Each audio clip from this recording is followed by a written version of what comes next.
السلام علیکم ناظرین، وائڈ اینگل میں خوش آمدید۔ ملک کے سیاسی حالات تو ابتر تھے ہی تھے، لیکن اس کے ساتھ جو معیشت ہے وہ بھی سنبھلنے کا نام نہیں لے رہی، اور ہم نے جمعرات کے روز دیکھا کہ ایک ہی دن میں ڈالر نے کوئی 18-19 روپے کی جست لگائی۔ ساتھ میں جو اسٹیٹ بینک ہے مانیٹری پالیسی کا جو اعلان کرتا ہے، گویا کہ جو انٹرسٹ ریٹ ہے اب اس کو 20% پہ، اس میں بھی 3% کا جست، جو پہلے ہم کبھی پوائنٹ میں دیکھا کرتے تھے، اب 3% کا جست اس میں بھی نظر آ رہا ہے۔ اور اس کے باوجود بھی ہمیں کوئی واشنگٹن سے مثبت سگنلز نہیں مل رہے۔ گویا کہ ایسا نہیں ہے کہ IMF کی جو ایک لمبی فہرستی مطالبات کی، اس میں سے لگتا ہے کہ کافی کچھ ہم نے ایک طرح سے پوری کر لی ہیں، اور عوام کے اوپر جو بوجھ ہم نے لادا ہے شاید اس کی مثال پاکستان کی تاریخ میں ہمیں ملتی نہیں ہے۔ افراط زر کی شرح کہا یہ جاتا ہے کہ پچھلے 50 برس کی بلند ترین سطح پہ جا پہنچی ہے۔ ملک کے اندر ہر شہری پریشان ہے۔ حکومت وقت اگرچہ دلاسے ضرور دے رہی ہے، کہا یہ جا رہا ہے کہ شاید IMF پروگرام بحال ہونے جا رہا ہے، لیکن ایسا کچھ ہونے کو نظر نہیں آ رہا۔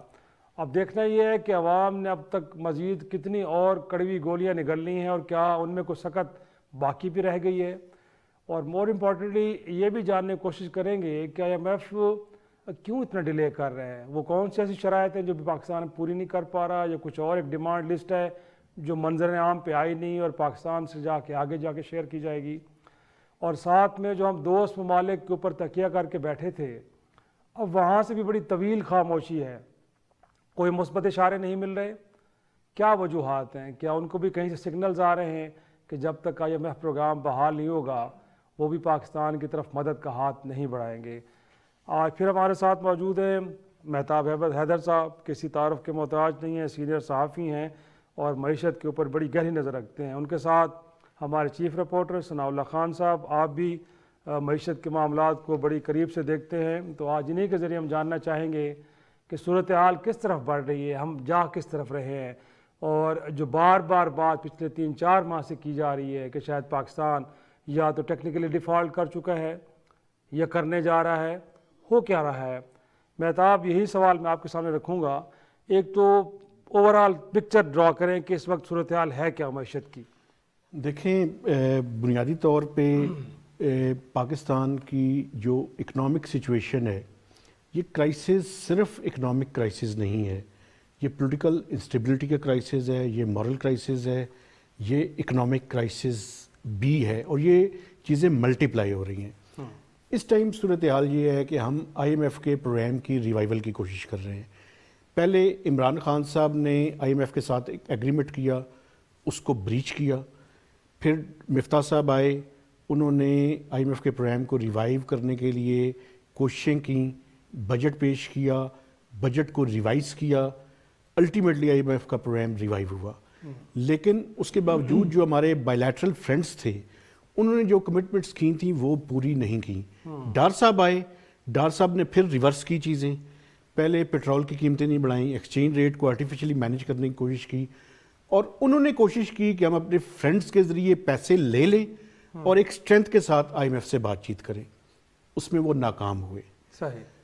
اس ناکامی کی وجہ سے اب IMF کا جو ٹاکس ہیں، جو 9ویں ریویو کی کمپلیشن کے لیے ہیں اور $1 بلین کی ٹرانچ ملے گی، یہ اس ایک ایسے وقت میں ہو رہی ہیں کہ جب انہیں بھی پتہ ہے کہ پاکستان کے پاس فارن ایکسچینج ریزروز نہیں ہیں، اتنے بھی نہیں ہیں کہ ہم اس فائنینشیل ایئر کو گزار سکیں۔ تو اس ٹائم IMF بھی ایسی شرائط کے ساتھ اور ایسی پرسکرپشن کے ساتھ ہمارے اوپر وہ شرائط عائد کر رہا ہے۔ انہوں نے پہلے بھی پرسکرپشن ان کی وہی تھی، لیکن اس میں کوئی نہ کوئی راستہ نکال لیا جاتا تھا، چاہے واشنگٹن کی مدد سے، چاہے ہمارے اور فرینڈس کی مدد سے۔ اس دفعہ وہ راستہ نہیں نکل رہا۔ لیکن اس میں سمجھتا ہوں کہ ہمیں جہاں پہ IMF کو بلیم کرنے کی ضرورت ہے، ہمیں اپنے آپ کو بھی بلیم کرنے کی ضرورت ہے۔ ہم نے 70-75 سال میں اکانومی کو جس انداز میں چلایا ہے، اب وہ سٹیج آ چکی ہے کہ اس سٹیٹس کو کے ساتھ اس ملک کی اکانومی کو نہیں چلایا جا سکتا۔ تو بنیادی بات یہ ہے کہ IMF بھی یہ کہتا ہے کہ آپ امیروں کے اوپر ٹیکس لگائیں، لیکن جب پریکٹیکل ٹائم آتا ہے تو GST کے ریٹ میں اضافہ کر دیا جاتا ہے، جو کہ بیسیکلی انڈائریکٹ ٹیکس ہے اور غریب کو زیادہ متاثر کرتا ہے۔ بنیادی طور پہ اس ملک کے امیروں کو اب وہ پرائس پے کرنے کا ٹائم ہے کہ وہ آئیں، کنٹریبیوٹ کریں اور ٹیکس ادا کریں، اور جو ہماری اشرافیہ ہے وہ بھی یہ طے کریں کہ اس ملک کے لوگوں کو سکلز دینی ہے، اس ملک میں اکنامک ایکٹیویٹی کرنی ہے تاکہ ایکسپورٹیبل سرپلس جنریٹ ہو. جب تک ایکسپورٹیبل سرپلس جنریٹ نہیں ہوگا باتوں سے اب اس ملک کو نہیں چلایا جا سکتا. ہاں صحیح. لیکن ثناء اللہ یہ نقطہ جو مہتاب نے، کیونکہ بار بار حکومت وقت بھی اسی نقطے پہ سٹریس کر رہی ہے، اور اسحاق ڈار صاحب نے جو منی بجٹ پیش کیا، کہا یہ جا رہا تھا کہ پچھلے 3.5 برسوں کے معاملات کے اوپر ایک قومی کمیشن بنا دیا جائے گا تو پتہ چل جائے گا کہ اس ملک کے ساتھ کیا کھلواڑ ہوا ہے. لیکن ہم جو بار بار بات کرتے ہیں کہ خان صاحب نے بریچ کیا معاہدہ، IMF کے ساتھ جو ایگریمنٹ تھا اس کو توڑا، کیا یہ وہی غصہ ہے کہ آج چیزیں ڈیلے ہو پا رہی ہیں، یا آپ کو لگتا ہے کہ نہیں IMF کے اینڈ کے اوپر بھی کوئی ایجنڈا ہے خاص جس کے نتیجے میں پاکستان کو اور زیادہ کرائسس کی طرف دھکیلنا ہے؟ شرائی صاحب شکریہ. ایک تو ایجنڈا ہمیشہ ہی ہوتا ہے. مہتاب بھی ہمارے ساتھ ہیں، ہم کوئی پچھلے 28 سال سے یہی چیزیں کر رہے ہیں، اور ہم نے IMF کے بہت سارے پروگرام دیکھے. IMF کا جو پروگرام ہوتا ہے باقی یہ ہے کہ آپ کو اسٹرکچرلی ٹھیک کرنی ہوتی ہیں چیزیں، اور دنیا میں کئی ملکوں میں جب IMF کے پروگرام لیے اس میں پاکستان ہو کے ارجنٹائن ایسے ہیں جو ٹھیک ہونے کا نام ہی نہیں لے رہے. کئی ملک ٹھیک ہو گئے ہیں، انڈیا بھی ہوا تھا، بنگلہ دیش بھی ہوا تھا. اس سے ایک بات تو ثابت ہوتی ہے کہ ہمارے جو نظام ہے، چاہے وہ گورننس کا ہے، چاہے آپ کی سیاست کا ہے، چاہے آپ کی اسٹیبلشمنٹ کا ہے، چاہے آپ کی بیوروکریسی کا ہے، چاہے آپ کا عدلیہ کا ہے، سارے کلیپس ہو چکے ہیں. فیلئر ہے، ٹوٹل فیلئر ہے. اور پلاننگ سائڈ پہ فیلئر ہے کہ ہم فورس ہی نہیں کر سکے 75 سال میں کہ ہم نے چلنا کدھر ہے. یہ آج جو باتیں کر رہی ہیں ہر پروگرام کے بعد یہی باتیں ہوتی ہیں.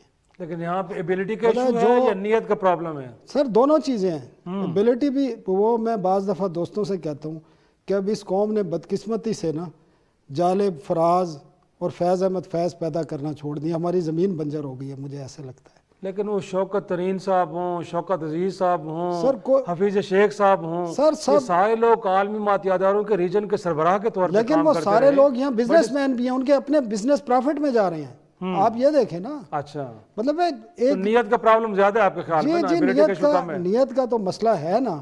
اور یہ مہتاب بھائی میرے جو کہہ رہے ہیں نا کہ غریب پر ٹیکس ابھی بھی نہیں لگے گا. بیٹھے وہی لوگ ہیں. سرمایہ دار سسٹم میں آپ کو پورا ایک مافیاز نے کیپچر کیا ہوا ہے.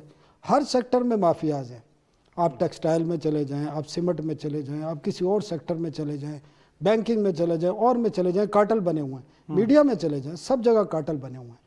اور کارٹل پھر وہ آپ کی پالیسی پر اثر انداز ہوتے ہیں، اپنی مرضی کی پالیسیاں بناتے ہیں. کنسٹرکشن میں آپ نے دیکھ لیں، آپ عمران خان کے دور میں دیکھ لیں، وہ جو ایک UK سے ہمارے ایک پیسے آنے تھے UK کرائم ایجنسی سے، وہ کیسے پوری کیبنٹ گریپ ہو گئی. مطلب ہے ملک کا پرائم منسٹر کا آفس، پوری کیبنٹ وہ کر کے 50-56 ارب روپے جو پاکستان کے قومی خزانے میں آنے تھے وہ اٹھا کے کسی اور کو دے دیے، جن سے قبضے میں لیے گئے تھے، لیگل منی تھی، وہ دوبارہ دے دی گئی.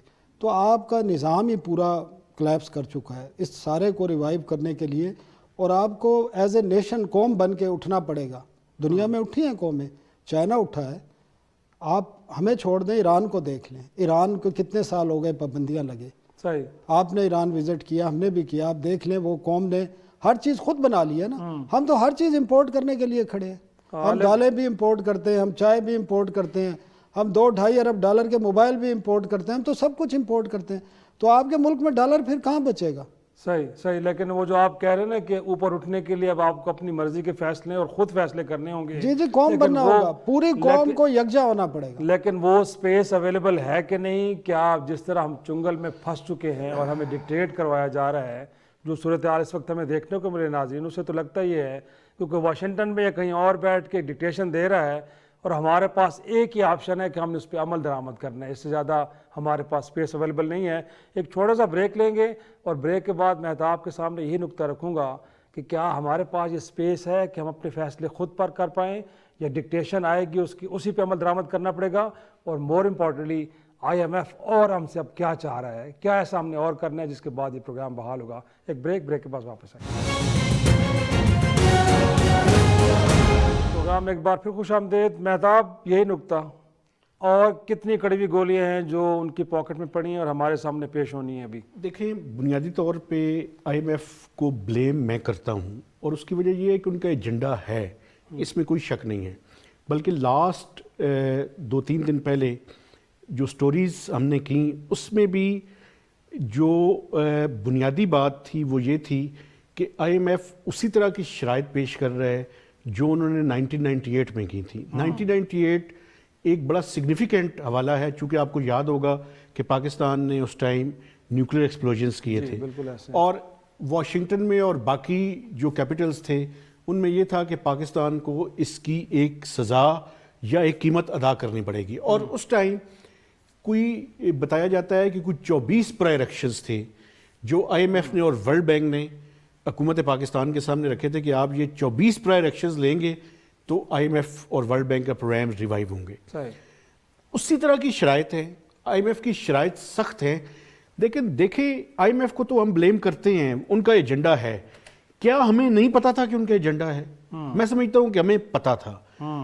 میں ڈاکٹر اشفاق صاحب کا نام لوں گا. ڈاکٹر اشفاق صاحب نے یہ پروگرام جب 2019 میں prime minister Imran Khan sign کرنے جا رہے تھے تو ایک میٹنگ اکنامک ایڈوائزری کونسل بنائی تھی، اس کی ایک میٹنگ کی تھی جس میں ڈاکٹر اشفاق نے انہیں یہ کہا تھا کہ، اور میں نے سٹوری کی تھی اس کے اوپر، کہ آپ اس ٹائم آئی ایم ایف کے پروگرام میں نہ جائیں. اس کی وجہ یہ ہے کہ ہم اس ٹائم امریکہ کی رانگ سائڈ کے اوپر کھڑے ہیں. تو آپ کے اوپر یہ جو پچھلے پی ایم ایل این کے دور میں جتنے ویورز ملے تھے، کوئی 12 سے 14 ویورز ملے تھے آئی ایم ایف کے پروگرام میں، یہ ویورز آپ کو نہیں ملنے اور بڑا ٹف پروگرام ہونا ہے. ہم اپنے پاؤں پہ کھڑے نہیں ہونا چاہتے سر. اس ملک میں جو ایلیٹ ہے، اور ایلیٹ کے اندر پولیٹیشنز بھی ہیں، بیوروکریسی بھی ہے، اس کے علاوہ ججز بھی ہیں، اس کے علاوہ اسٹیبلشمنٹ بھی ہے. یہ بنیادی طور پہ فیصلہ نہیں کر پا رہے ہم کہ ہم امیروں سے ٹیکس لیں اور غریبوں کے اوپر خرچ کریں. ابھی تک ہم یہی سوچ رکھے ہوئے ہیں کہ غریبوں سے ٹیکس لے کر امیروں کی عیاشیوں کے اوپر خرچ کریں. لیکن فیصلہ نہیں کر پائے یا اسٹیٹ آف ڈینائل میں ہے؟ گویا کہ ریکوائرمنٹ کیا ہے ان کو پتہ ہے، میں اور اس طرح جانا نہیں چاہتے. میں آپ کو بتاؤں، یہ جو کہتے ہیں نا مشکل فیصلے، یہ مشکل فیصلے آج تک ہم نے نہیں لیے. یہ تو کوئی مشکل فیصلہ نہیں آپ بجلی کی قیمت بڑھا دیں. بھائی بجلی کی قیمت بڑھانی ہے تو اس ملک میں آپ بیسیکلی کن کو پینلائز کر رہے ہیں؟ آج جو سرچارج لگایا ہے انہوں نے، کل ای سی سی نے جس کی اپروول دی ہے، وہ سرچارج تو بیسیکلی وہ لوگ ہیں جو اپنے ایمانداری کے ساتھ بل ادا کر رہے ہیں. ان پہ بھائی ان کے اوپر آپ نے سرچارج لگا دیا ہے جو بل ہی نہیں ادا کر رہے ہیں. اچھا وابڈا کے اپنے امپلائیز ہیں، ان کو جو ہے وہ آپ نے یونٹس جو ہے وہ دیے ہوئے ہیں، اور ان کے یونٹس گیج کرنے کا کوئی طریقہ ہی نہیں ہے. یہ کون سا نظام ہے جس ملک میں 1500 سے 1600 روپے کی بجلی چوری ہوتی ہو؟ چوری نہیں، ڈکیتی ہوتی ہے وہ. تو آپ بیسیکلی ٹھیک نہیں کرنا چاہتے ہیں. تو ٹھیک اگر ہم نہیں کرنا چاہتے تو میں پہلے جیسے کہہ رہا تھا، اب وہ سٹیج آ چکی ہے سٹیٹس کو کے ساتھ یہ نہیں چلے گا. صحیح. لیکن ثناء اللہ، اب کہنے کو تو اب ڈالر 300 روپے پہ پہنچا دیا آپ نے. وجوہات ہمیں بتائی جاتی تھی کہ جب آپ ڈی ویلیو کریں گے اپنی کرنسی کو تو آپ کی ایکسپورٹ لگتا ہے کہ آسمان سے جا لگیں گی. اب آپ نے ڈالر کو بھی اوپر کر دیا، آپ نے ساتھ میں سبسڈیز جو دی تھی ایکسپورٹ انڈسٹری کو بھی ختم کر دی، ایون کہ جو کسانوں کے لیے تھی وہ بھی ختم کر دی ہے. آپ کو لگتا ہے کہ اس کے بعد اب معیشت سنبھل پائے گی یا نہیں؟ اب اس کے ایڈورس افیکٹ ہمیں دیکھنے کو دیکھیں شرائی صاحب، یہ آئی ایم ایف اگر ہو بھی جاتا ہے تو یہ جون میں پروگرام مکمل ہو جائے گا. صحیح ٹھیک ہے، جون تک آپ نے چلنا ہے. بنیادی طور پر ہماری جتنی سیاسی جو جماعتیں ہیں یا حکومتیں بنتی ہیں وہ اپنے انٹرسٹ کو دیکھتی ہیں. انہوں نے جون تک دیکھنا ہے یا الیکشن تک دیکھنا ہے، اور یہ ماضی میں بھی یہی ہوتا رہا ہے. تو اس طریقے سے نظام نہیں چلے گا. میں تو بعض دفعہ وہ دوستوں کو کہتا ہوں کہ لیڈر اس وقت ہوگا کہ وہ جب آپ کے 22 کروڑ لوگوں کو اپنی اولاد کی طرح ٹریٹ کرے. صرف ٹریٹ نہ کرے، سمجھے بھی، جس طرح اپنی فیملی کو دیکھتا ہے. تو اس وقت اس کے دل میں درد بھی آئے گا اور اس کو سمجھ بھی آئے گی کہ میں نے اپنے گھر کو اگر ٹھیک کرنا ہے تو اپنے ملک کو بھی ٹھیک کرنا ہے. تو یہ درد ہے نہیں ابھی. آئی ایم ایف کے پروگرام میں شاہ جی نے جو باتیں کی ہیں، آئی ایم ایف کی باتوں کو آپ غلط نہیں کہہ سکتے. آپ ایک بجلی میں اگر آپ 2000 ارب کا نقصان کر رہے ہو اور آپ وہ اپنے جو ٹیکس لے رہے ہو اس سے جمع کرا رہے ہو یا لون لے کے پے کر رہے ہیں، تو اس کو آپ کیا کریں گے؟ کیا اس کو ریکور تو آپ نے کرنا ہے نا. تو اس کو ریکور کرنے کی ضرورت ہے. لیکن میں آپ کے پچھلے پروگرام میں بھی کہا تھا، پرابلم یہ ہے کہ ان ڈسٹریبیوشن کمپنیوں کو حکومت اپنے پاس رکھنا کیوں چاہتی ہے؟ آپ کو پتہ ہے پرائیویٹ سیکٹر میں جتنے بھی ادارے ہیں پروفٹ میں جا رہے ہیں، سروس بہتر ہو گئی ہیں. دنیا میں بھی باقی جگہ پہ آپ ٹرکی میں گئے ہیں، ٹرکی میں آپ نے بجلی کا کنیکشن لینا ہے 3-4 کمپنیاں ہوں گی, آپ کی مرضی ہے جس کمپنی سے لے لیں, پرائیویٹ کمپنیاں ہوں گی, فیئر کمپٹیشن ہے باقی دنیا میں بھی. آپ نے ساری 12 کی 12 کمپنیاں, ایک کے الیکٹرک کو آپ نے صرف بیچا ہے, باقی کمپنیاں آپ رکھ کے بیٹھے ہیں اور اپنے جتنے بھی پولیٹیکل انٹرسٹ ہیں ان کے لوگوں کو وہاں کمپنیوں کے بورڈ پہ بٹھایا ہوا ہے. صحیح. تو آپ جب ان کو پرائیویٹائز کریں گے, آپ تو ایک 2-2.5 ہزار ارب روپے آپ کو سال کے بچیں گے. دوسرا, ان کی سروس بہتر ہوگی, خسارے کم ہوں گے, وہ چوری بھی روکیں گے. سرکار نے کیا کرنا ہے, یہاں تو پریشر میں رہتے ہیں. اسی طرح باقی اداروں کا ہے, تو سیریسنس نہیں ہے. اکاموڈیٹ کرنے کے چکر میں انہوں نے 50 رکنی کابینہ بنا دیا. تو پولیٹیکل کلچر ہمارا تو یہی ہے. لیکن مہتاب, میں یہ جاننا چاہوں گا کہ کیا ایک تو یہ کہ جو دوست ممالک ہیں انہوں نے ہاتھ کیوں کھینچ رکھا ہے, کیا ان کو بھی واشنگٹن سے ہدایات آ رہی ہے کہ جب تک پروگرام نہیں ہوگا؟ اور اس کے ساتھ جڑا دوسرا سوال ہے, کیا آج بھی جو ڈیفالٹ کا خطرہ ہے وہ منڈار ہے اور کسی وقت پہ اناؤنسمنٹ ہو سکتی ہے؟ دیکھیں, بنیادی طور پہ یہ جو ڈیفالٹ ہے اس کے کانسیکوینسز کا شاید ہمیں ابھی تک پوری طرح سے ادراک نہیں ہے. پاکستان کی جو یوتھ ہے وہ کوئی 150 ملین کے لگ بھگ یوتھ ہے اس ملک کے اندر. بہت بڑا سائز ہے. بہت بڑا سائز ہے. اگر دیکھیں سری لنکا کے ساتھ کمپیریزن ٹھیک نہیں ہے, وہ سائز کے حساب سے بہت چھوٹا ملک ہے. اگر پاکستان میں ڈیفالٹ کی طرف ہم گئے تو میں آپ کو بتاؤں, نہ سیاست رہے گی نہ ریاست رہے گی. پھر دونوں چیزیں جو ہے نا وہ ایٹ سٹیک آ جائیں گی. تو اس طرف ہمیں جو ہے وہ نہیں جانا چاہیے اور نہیں سوچنا چاہیے. لیکن ایک بات میں آپ کو بتاؤں, یہ آئی ایم ایف کا پروگرام بالکل یہ ٹھیک کہہ رہے ہیں, جون میں ختم ہو جائے گا اور جون کے بعد ہمیں آئی ایم ایف کا ایک نیا پروگرام بھی لینا پڑے گا. اچھا, تو جو نیا پروگرام لے گا نا, لگ پتہ جائے گا اس کو بھی. کنڈیشن اس سے بھی زیادہ ٹف ہوں گی. بالکل اس سے زیادہ ٹف ہوں گی. یہ جو لوگ سوچ رہے ہیں کہ ان کے اوپر نہیں آئے گا, میں جیسے کہہ رہا ہوں اسٹیٹس کو سے نہیں چلایا جا سکتا, واقعی اسٹیٹس کو سے نہیں چلیں گی چیزیں. میں باقی چیزوں کے بارے میں تو میں ابھی کوئی زیادہ پریڈکٹ نہیں کرنا چاہتا. ایک بات, یہ جو پینشن لے رہے ہیں, یہ پینشن کا یہ نظام نہیں چل سکتا. اچھا, یہ پینشن کا اس نظام میں بنیادی قسم کی, ابھی یہ دیکھیں نا 3-3 4-4 نسلیں پینشن کھاتی ہیں. یہ ختم ہوگا. اس کے لیے امینڈمنٹس لانی پڑیں, یہ رولز آف دا بزنس شاید چینج کرنے پڑیں. یہ جو پے اینڈ پینشن کمیٹی ہے اس کو یہ فیصلہ کرنا ہے. یہ اس طرح سے نہیں ہو سکتا کہ آپ اپنی جیب سے ٹیکس پیئر منی نکال کے پینشن جو ہے وہ دے دیں, اور فوجیوں کی پینشن سب سے بڑی ہے. تو اس لیے سب امپورٹنٹ لوگ جو ہیں ان کی جیبوں پہ ہاتھ آنے والا ہے, چونکہ اسٹیٹس کو سے چیزیں چلیں گی نہیں. اور جو آپ بات کر رہے تھے, دیکھیں آئی ایم ایف کے ساتھ ساتھ جو ہمیں دوسرا کام کرنا پڑے گا جو اس سے بھی ٹف ہے, پاکستان کو اپنے قرضوں کی ریسٹرکچرنگ کروانی پڑے گی. اچھا, اس کے بغیر پاکستان کی یہ جو قرض ہے یہ سسٹینیبل نہیں ہے. اور میں آپ کو ایک اور بات بتاؤں, ابھی تک فائنانس منسٹر کہہ رہے ہیں کہ نیکسٹ ویک تک سٹاف لیول ایگریمنٹ ہو جائے گا. صحیح, فنگرز کراسڈ. یہ اللہ کرے ہو جائے, ہماری دعا اور خواہش یہی ہے کہ ہو جائے. لیکن شاید اتنا کچھ کرنے کے بعد کہ جب انفلیشن پاکستان کی 50 سال ہسٹری میں سب سے بڑھ کے ہے, اور اگلے مہینے میں بڑی آسانی سے پریڈکٹ کر سکتا ہوں کہ پاکستان کی ہسٹری کی سب سے زیادہ انفلیشن ہوگی رمضان کے دوران. ایک ایسے وقت میں آپ یہ دیکھیں کہ شاید آئی ایم ایف لنگر آن کرے.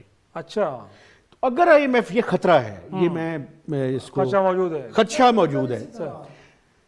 اور اگلی میں ایک اور بات کرنا چاہتا ہوں, شاید وہ یہ نہ کہیں کہ یہ پروگرام چل نہیں رہا اور پاکستان کی اکانومی بہتر نہیں ہو رہی, آئیں ایک نیا پروگرام نیگوشیٹ کرتے ہیں. تو یہ سارے خدشات اور خطرات موجود ہیں اور بڑی ٹف قسم کی صورتحال ہے. اس ٹف ترین صورتحال میں بنیادی فیصلے کرنے کا وقت ہے. یہ پولیٹیکل پوائنٹ سکورنگ مجھے نہیں پتا کہ کس طرح سے یہ بند ہوگی اور کس طرح سے ہوگی. دیکھیں سیاست تب تک ہی ہے جب تک ریاست ہے, اس میں کوئی شک نہیں. لیکن لگتا نہیں ہے ثناء اللہ صاحب کہ حکومت کوششیں تو کر رہی ہے, آسٹیرٹی میئرز جو لے کے آئے ہیں, توانائی بچت پروگرام, منسٹرز اپنی تنخواہیں نہیں لے رہے, فیول نہیں لے رہے, تو لگتا تو ہے کہ ایفرٹ تو ہو رہی ہے. آپ کو نہیں لگتا کہ کارگر ثابت ہوگی, اس سے کہیں آگے جانا پڑے گا ہمیں؟ یہ فضول باتیں ہیں, اس میں کوئی وہ نہیں ہے.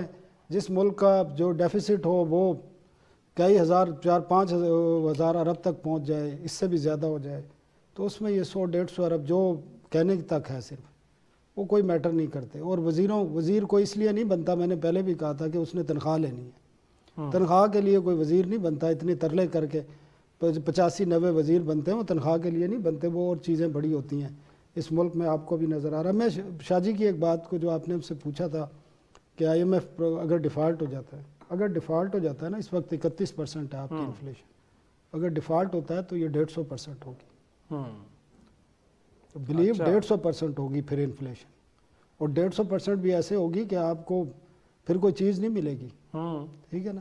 تو اللہ نہ کرے کہ پاکستان ڈیفالٹ ہو، اور یہ صورتحال بھی ایسی نہیں ہے، اور IMF کی جو چیزیں ہیں وہ ہم نے تقریباً بہت ساری چیزیں کر لی ہیں، لیکن اگر ان کا پولیٹیکل ایجنڈا ہے تو پھر لنگر آن ہوگا وہ۔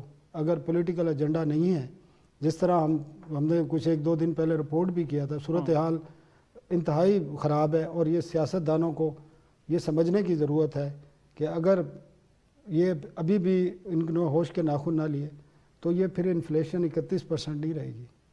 اگلے رمضان میں آپ نے یہ 31% 1965 کے بعد ہے، اس وقت جب جنگ ہوئی تھی اس وقت اتنی ہوئی، اس وقت کی صورتحال تو تھی، وہ اس اس کے بعد کو اب 50 سال نہیں ہوئے، 58 سال ہو گئے، اور اب یہ اگر ڈیفالٹ والی سچویشن آتی ہے تو پھر آپ مجھے بتائیں 22-23 کروڑ لوگ اور نوجوان لوگ وہ پھر سڑکوں پہ نکل آئیں گے، پھر آپ کی ایک انتشار کی اور افراتفری کی کیفیت صورتحال ہوگی۔ تو ہمیں یہ ہم سے زیادہ سیاستدانوں کو ادارک کرنے کی ضرورت ہے، اس کو سمجھنے کی ضرورت ہے، اور ہوش کے ناخن لینے کی ضرورت ہے، اور آپ کو یہ جھوٹ بول کے لیڈر نہیں بنیں گے، نہ اس ملک کو بحران سے نکال سکتے ہیں، کوئی بھی آیا نا اس وقت تو صورتحال ایسی ہوگی۔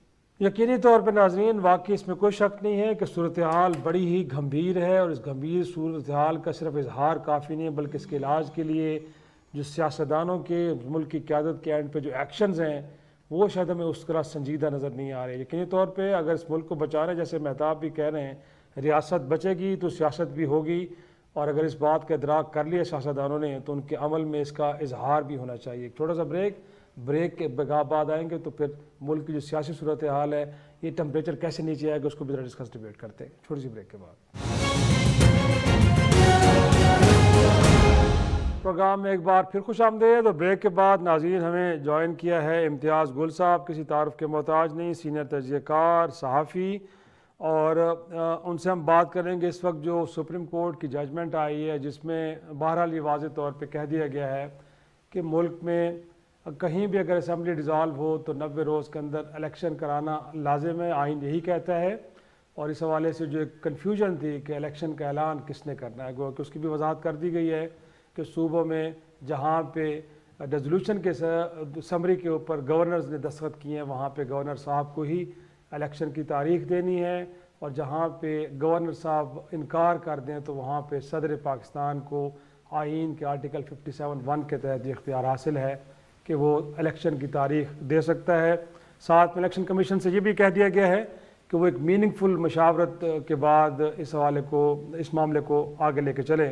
امتیاز صاحب، ہم کہہ سکتے ہیں کہ یہ جو فیصلہ آیا سپریم کورٹ کا، اس کے بعد اب جو کنفیوژن کی فضا پیدا کی تھی، اگرچہ وہ تھی تو نہیں میرے خیال میں، آئین نے بڑی وضاحت سے چیزیں بیان کر دی گئی ہیں، لیکن اب وے فارورڈ مل گیا میرے خیال میں، اب آگے جایا جا سکتا ہے۔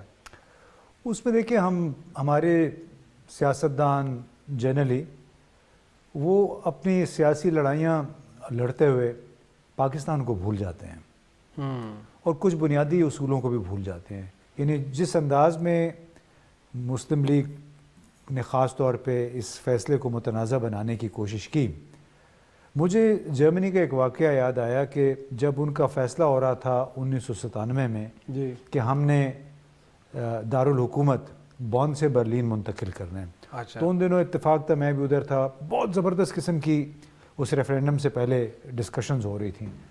تو ایک ٹی وی پروگرام میں ایک سیاستدان سے یہ پوچھا گیا، جو کہ حالانکہ اس وقت اپوزیشن میں تھا، اس سے پوچھا گیا کہ یہ کیا ہوگا، تو بڑا کلوز کانٹیسٹ ہوگا، اور اگر مثال کے 49% لوگوں نے اس کی مخالفت کر دی کہ نہیں، بون سے دارالحکومت برلن نہیں جانا چاہیے، تو اس نے کہا کہ ہم نے جمہوریت میں ایک اصول طے کیا ہوا ہے، اس پہ سب راضی ہیں، اکثریت کا، اگر 51% فیصلہ لوگوں نے فیصلہ کر لیا تو ہم اسی کے مطابق ہمیں عمل کرنا چاہیے۔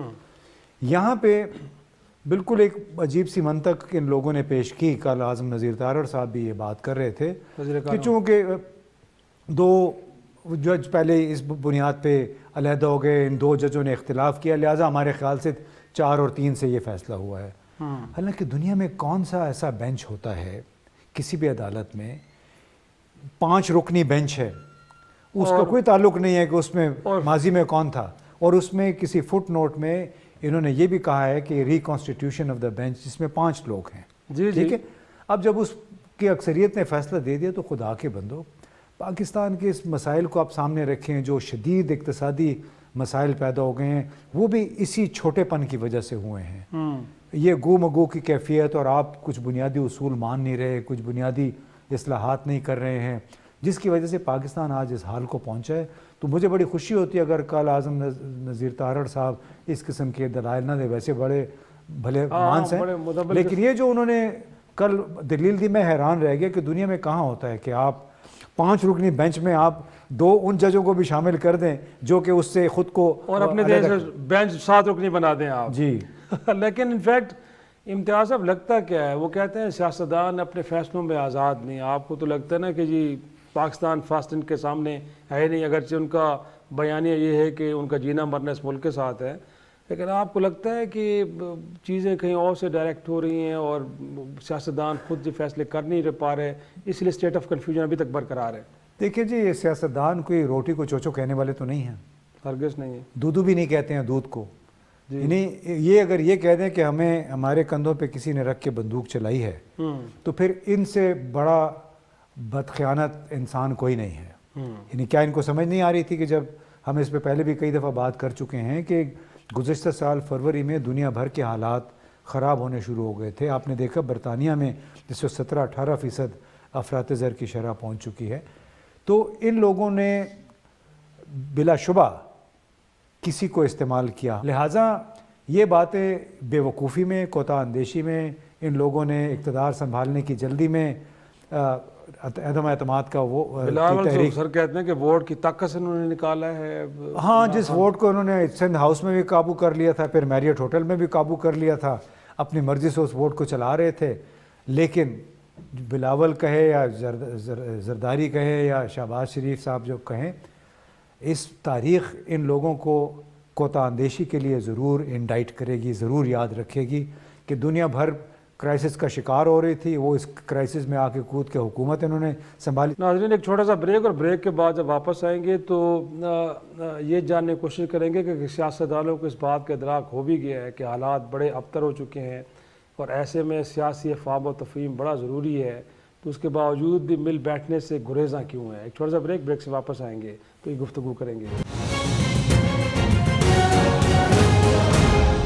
ناظرین پروگرام میں ایک بار پھر خوش آمدید. امتیاز صاحب, انفیکٹ اگر آپ بھی یہ بات کر رہے ہیں, اس ملک کا ہر شہری یہ بات کر رہا ہے کہ تقاضا یہ حالات کر رہے ہیں کہ اب سیاستدان مل بیٹھیں اور مل کے مسائل کا حل کو تلاش کریں, لیکن ہم نے دیکھا ہے کہ اگرچہ حکومت وقت کی جانب سے بھی ایک مذاکرات کی دعوت گئی, خان صاحب نے بھی اس کو بڑا ہی روتھلیسلی ریجیکٹ کر دیا, تو کس طرف جا رہے ہیں سر یہ حالات, اب جائیں گے کس طرف پھر؟ دیکھیں جی, ایک ہاتھ میں چھڑی دوسرے ہاتھ میں گاجر سے کام نہیں چلتا ہے. اچھا, جنرل امجد شعیب کے ساتھ جو ان لوگوں نے کیا ہے, اس سے پہلے 3-4 اور بڑے پی ٹی آئی کے لوگ وہ تو باعزت بری ہو گئے نا سر, اب باعزت بری ہوئے, لیکن جو 3-4 دن ان پہ مشکل گزری ہے. اچھا, کیا 80 سال کا ایک شخص جو کہ اہم ذمہ دار پوزیشنز پہ فائز رہا ہو, جو پاکستان کی بات کرتا ہے, پاکستان کی فوج کی عزت بچانے کی بات کرتا ہے, اس کے ساتھ ہم نے یہ سلوک کرنا تھا؟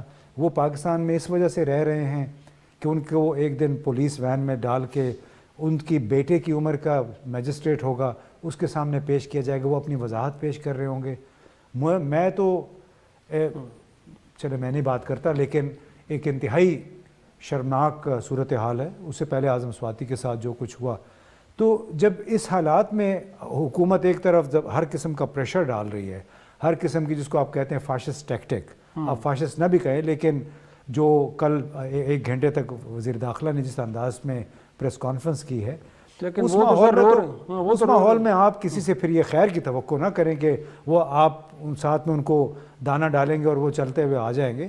میرا خیال ہے یہ تو ایک سیاسی میدان میں دونوں جماعتیں اپنی اپنی چال چل رہی ہیں, لیکن ہمیشہ حکومت کے پاس حکومت کا دل بڑا ہوتا ہے, اس کی حیثیت بڑے کی ہوتی ہے, وہ جب تک یہ پریشرائزنگ ٹیکٹکس, یہ فیشسٹ ٹیکٹکس سے پیچھے نہیں ہٹے گی, اس وقت تک میں نہیں سمجھتا کہ ان کو پی ٹی آئی کو یا جو ان کے ہم خیال لوگ ہیں ان کو روکا جا سکے گا اپنے خیالات کے اظہار سے. لیکن وزیر داخلہ صاحب تو کل بھی فرما رہے تھے کہ وہ بڑے بے بس ہیں, ان کا دل کرے تو وہ عمران خان, ان کے ساتھ باقی جتنے سرکردہ پی ٹی آئی کے لوگ ہیں سب کو گرفتار کر لیں, ان کے خلاف دہشت گردی کے مقدمات بنے پڑے ہیں, بٹ ان کو اجازت نہیں مل پا رہی. اور آپ کا خیال ہے کہ جو سٹک ہے وہ زیادہ چل رہی ہے, کیرٹ کہیں دکھا کے پیچھے کر لیتے ہیں؟ دیکھیں جی, کہنے میں کیا حرج ہے, اچھا وہ کہتے رہے, لیکن کیا وہ پورے پاکستان کو گرفتار کریں گے؟ کیا وہ تمام عدلیہ کو گرفتار کریں گے جو میرٹ پہ اگر وہ فیصلے دے رہے ہیں؟ یعنی سپریم کورٹ کے چیف جسٹس نے اگر جو فیصلہ دے دیا, پشاور اور لاہور ہائی کورٹ نے بھی اس کو انڈورس کر دیا ہے, تو اس کے بعد ان کو میرا خیال چاہیے پھر ان ججوں کو بھی گرفتار کریں کہ آپ نے ہماری مرضی کے خلاف فیصلہ کیوں دیا ہے. تو جناب یہ آپ یہ پک اینڈ چوز نہیں کر سکتے ہیں. آپ اگر واقعتاً اصولی سیاست کرنا چاہتے ہیں تو پھر آپ کو اپنے بہت سارے جو اعمال ہیں, جو کرتوت ہیں, ان پہ بھی نظر ڈالنی پڑے گی. عمران خان تو چلے بہت برا انسان ہے, اس کو مان لیتے ہیں کہ اس نے بہت غلطیاں کی ہیں, اور وہ ان کے نزدیک پارسا بندہ بھی نہیں ہے, صادق امین بھی نہیں ہے, لیکن آپ کتنے صادق اور امین ہیں؟ اصل مسئلہ ان کو ابھی تعین کرنا ہے کہ آپ خود کو صادق اور امین کس طرح ثابت کریں گے. یقیناً ایک بہت بڑا سوال. لیکن آپ کو کیا لگتا ہے کہ ابھی بھی فیصلے بند کمروں میں ہو رہے ہیں کہیں, اور یہی بند کمروں میں فیصلے اب پاکستان کو بند گلی کی طرف لے کے جا رہے ہیں یا لے جا چکے ہیں؟ جی, وہ ایک بند کمرے کا فیصلہ تو میرا خیال ہے یہ جمعرات کے روز بھی ہوا, وزیر اعظم اور آرمی چیف کی ملاقات ہوئی ہے بند کمرے میں. تو ابھی ہمیں نہیں معلوم کہ اصل میں اس ملاقات کا کیا نتیجہ نکلے گا, 2 دن گزر چکے ہیں, لیکن اب دیکھنا یہ ہے کہ کیا یہ ملک معاشی ایمرجنسی کی طرف بڑھ رہا ہے یا ہنگامی حالت کا نفاذ ہونا ہے اس ملک میں, کیونکہ جو تازہ ترین اقدامات آئی ایم ایف کے ڈیمانڈ پہ اب تسلیم کیے گئے ہیں, اس کی وجہ سے اس ملک میں پیداواریت کم ہوگی, بے روزگاری بڑھے گی, پیداوار کم ہوگی تو اشیاء کی سپلائی ڈسرپٹ ہوگی, اشیاء کی سپلائی جب کم ہوگی مہنگا ہو جائے گا, اور جو لوگ بینک کے پاس قرضہ لینے کے لیے جائیں گے ان کو 22% پہ اگر قرضہ ملے گا تو ظاہر ہے انہوں نے تو وہ قیمت تو ہم آپ سے نکالنی ہے. اس کا مطلب ہے کہ کاسٹ آف ڈوئنگ بزنس جو ہے وہ بہت اوپر چلی جائے گی. تو اللہ خیر کرے. اس وقت کوئی میجک وانڈ مطلب کوئی طلسماتی کوئی چھڑی کسی کے پاس نہیں ہے, لیکن اس کا واحد حل یہی ہے کہ یہ کس طریقے سے بیک فٹ تھوڑا سا سٹیپ بیک کریں اور اپوزیشن کو ساتھ ملائیں. اس میں کوئی شک نہیں ہے, یعنی آپ لوگوں کے ذہنوں سے دماغوں سے عمران خان وہ بھلے برا ہو لیکن ان کے ذہنوں سے تو نہیں نکال سکتے. تو جب تک آپ ان کے چاہنے والوں کو, ان کے ورکرز کو اپنے طرف نہیں لے کے آئیں گے, پاکستان یوں ہی سیاسی اور معاشی عدم استحکام کا شکار رہے گا. یقیناً لگتا یہی ہے کہ مائنس کے بجائے انگیجمنٹ کی طرف جایا جائے تو اس سے حالات بہتر ہو سکتے ہیں. ناظرین, آج کا شو یہی ختم کرتے ہیں, اجازت دیجیے, خدا حافظ.